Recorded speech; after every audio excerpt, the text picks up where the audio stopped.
Introducing TRON Smart Contract. Now, if you've already come to know enough about TRON and its benefits, you must be so excited to become a super representative. Let's check the process out. In the TRON network, any account can apply to become a super representative candidate. Every account can vote for super representative candidates. The top 27 candidates with the most votes are the super representatives. Super representatives can produce blocks. The votes will be counted every 6 hours, so super representatives may also change every 6 hours.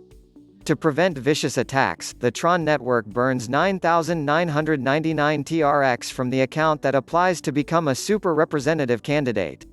To vote, you need to have TRON Power TP. To get TRON Power, you need to freeze TRX.